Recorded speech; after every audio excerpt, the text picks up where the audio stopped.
شیخ ابو الفضل فرماتے ہیں الدنیا یومن ولنا فیہا صومن، دنیا ایک دن کے برابر ہے، ہم روزہ رکھ کے کاٹ رہے ہیں، تو کٹ ہی جائے گی نا۔ تو کہا کہ ہم تو بس روزہ رکھ کے دنیا کاٹ رہے، اصل تو آخرت ہے۔ تو اس دنیا کی زندگی کو آخرت کے لیے گزارے۔ میں کسی ملک میں گیا تو وہ مجھے نوجوان ملے کچھ، تو کہنے لگے کہ آپ ہمارے ساتھ آئیے۔ ان کے اصرار پہ میں ان کی رہائش گاہ پہ چلا گیا، تو وہ چھوٹی سی جگہ تھی اور 20 سے 25 لڑکے اس رہائش میں رہ رہے تھے۔ تو میں نے کہا کہ آپ اتنی مشقت پر مشتمل زندگی کیوں بسر کر رہے ہیں؟ یہاں بڑے بڑے گھر کرائے پہ لیں اور آپ یہاں آسودہ زندگی گزاریں۔ تو کہنے لگے کہ آپ ہمارے علاقے میں منڈی بہاؤالدین کے گاؤں میں جا کے دیکھیں تو 4 کنال کا بنگلہ ہمارا بن رہا ہے وہاں۔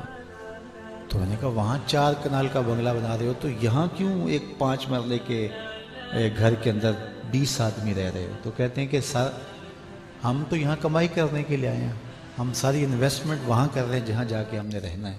تو میں نے کہا یہی تو میں سمجھانے آیا ہوں، جہاں جتنا رہنا ہو وہاں اتنی انویسٹمنٹ کی جاتی ہے۔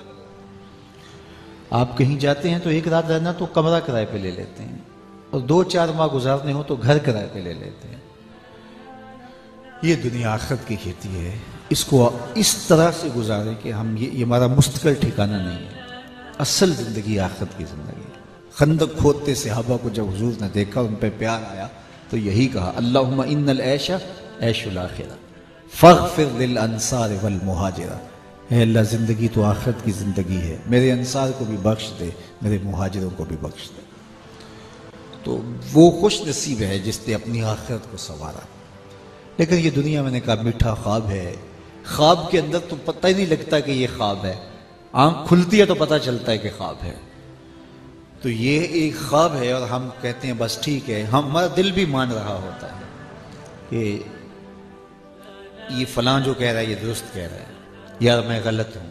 لیکن اتنی مٹھاس ہے اس دنیا کے اندر کہ ہم کرتے وہی ہیں جو ہمارا نفس ہمیں کہہ رہا ہوتا ہے۔ اللہ قرآن مجید میں فرماتا ہے بل تؤثرون الحیات الدنیا والآخرۃ خیر وابقی، آخرت بہتر بھی ہے اور دائمی بھی ہے، لیکن تمہارا رویہ یہی رہے گا کہ تم دنیا کی جیتی زندگی کے پیچھے بھاگو گے۔ یہ عمومی رویے کو قرآن نے بیان کیا، بل تؤثرون الحیات الدنیا، تم دنیا کی زندگی کو ہی ترجیح دو گے، والآخرۃ خیر وابقی، اس حقیقت واقعہ کو ماننے کے باوجود کہ آخرت بہتر بھی ہے اور دائمی بھی ہے۔ ان ھذا لفی الصحف الاولی صحف ابراہیم و موسیٰ، یہ صرف قرآن میں نہیں ہے، پچھلی کتابیں نازل ہوئیں ان صحیفوں کے اندر بھی ہم نے یہ لکھا تھا کہ اصل زندگی آخرت کی زندگی، لیکن اس دنیا کی مختصر زندگی کو انسان اپنا مقصود سمجھ بیٹھے، یہی انسان کی غلطی ہوتی ہے۔ دنیا میں رہو کن فی الدنیا کا انک غریب، میرے حضور نے فرمایا ایسے رہو جس طرح اجنبی رہتا ہے۔ فرمایا میری اور دنیا کی مثال ایسے ہے جیسے کوئی شخص گزرتا ہوا سایہ دار درخت کے نیچے دوپہر کاٹنے کے لیے کچھ وقت سستانے کے لیے رک گیا۔ کہا کہ میری اور دنیا کی مثال ایسی ہے، ہم یہاں دنیا کو مقصود کبھی نہ سمجھے، مدعا کبھی نہ سمجھے، مقصود ہمارا آخرت ہے۔ اور جس کو یہ راز سمجھ آ گیا تو اس کے لیے دنیا میٹھا خواب نہیں ہے، ایک آزمائش گاہ ہے۔ پھر موت اس کے لیے بھیانک نہیں ہے، تحفۃ المومن ہے۔ پھر اس کی ترجیح دنیا نہیں ہے، اس کی ترجیح آخرت ہے۔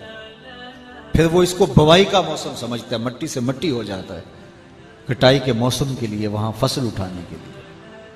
لیکن یہ حقیقت واقعیہ بہت کم لوگوں کی سمجھ میں آتی ہے، سمجھنے کے باوجود ہم اس کو شعوری طور پہ سمجھنا نہیں چاہتے، اور ہم اپنی زندگی کو اپنی خواہش کے تابع گزارنا چاہتے ہیں۔ ہم نے اپنی آرزوؤں کو اپنا معبود بنا لیا ہوا ہے۔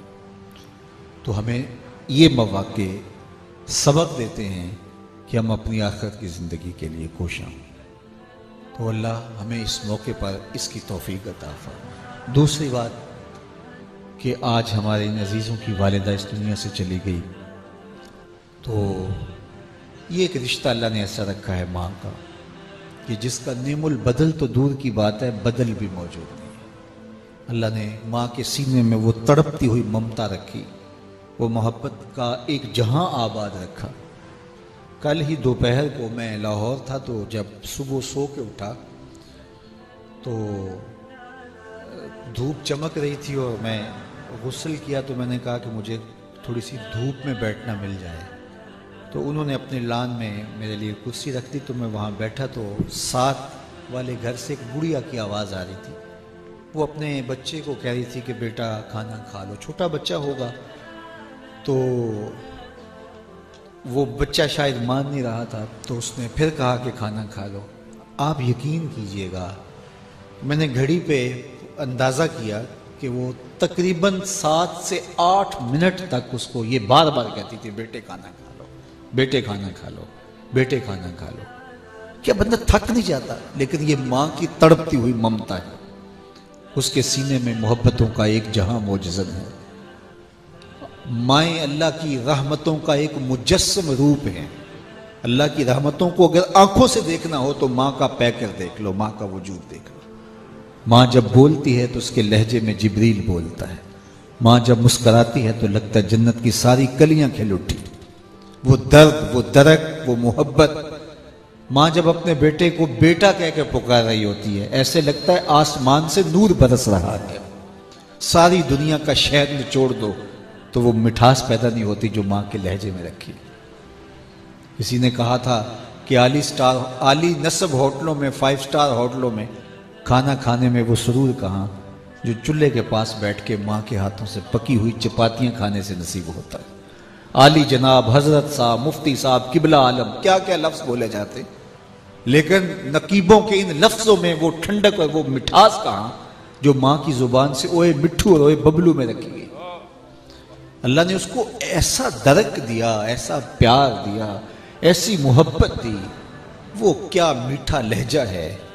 اللہ کی رحمتوں کا روپ۔ میں گزرتا ہوں تو راستے میں آج کل وہ سڑکوں کے کنارے ہیوی ترازو گاڑ دی گئے ہیں، پورا کنٹینر تول لیا جاتا ہے، تو میں کہتا ہوں کہ آج ایسے بڑے ترازو ایجاد کر لیے گئے ہیں کہ پورا کنٹینر تول لیا جاتا ہے، لیکن ایسا ترازو آج تک ایجاد نہیں ہوا جس پر ماں کے پیار کو بھی تولا جا سکے۔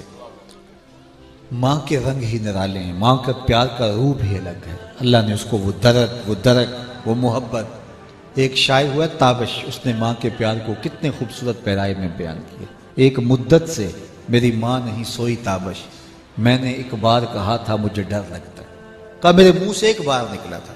علامہ اقبال اس وقت باہر تھے جب ان کی والدہ کا انتقال ہوا، تو یہاں سے انہیں جب خبر پہنچی کہ ماں انتقال کر گئی تو انہوں نے ایک طویل مرثیہ لکھا تھا، آج بھی کلیات میں موجود ہے، والدہ مرحومہ کی یاد میں۔ اس میں فلسفہ موت و حیات کو اور نظریہ ارتقاء کو، جو اقبال کا نظریہ ارتقاء، اس کو پیش کیا، تو اس کے اندر اقبال نے بڑی خوبصورت باتیں کہی۔ آہ وطن میں ہوگا اب کس کو میرا انتظار، آہ وطن میں ہوگا کس کو میرا انتظار، کون میرا خط نہ آنے سے رہے گا بے قرار، آرزو لے کر تیری خاک تربت پہ آؤں گا، اب دعائے نیم شب میں کس کو میں یاد آؤں گا، کون پچھلے پہر اٹھ کے دعا کرے گا، کون باہر سے آنے والے بیٹے کی راہیں تکے گا۔ سارے تو یہی کہہ رہے ہیں نا کہ بھائی فون لیتے آنا، کوئی کہتا ہے میرے لیے کھلونا لیتے آنا، کوئی کہتا ہے میرے لیے یہ لیتے آنا، ماں کہتی ہے پتر تو خیر نہ لا جا، تو خود ہی آ جا۔ ماں بس اس کے لیے سب سے بڑا تحفہ بیٹا ہی ہوتا ہے، اس کے چہرے کو دیکھ کے بلائیں دیتی ہے اور اس کی تھکن اتر جاتی ہے۔ جس بے لوث انداز سے وہ اولاد کی خدمت کر رہی ہوتی ہے، ہر گھر میں ماں موجود ہوتی ہے۔ ذرا دیکھیے کہ ماں کے پیار کا رنگ ہی عجیب ہوتا ہے۔ وہ بد نصیب لوگ ہیں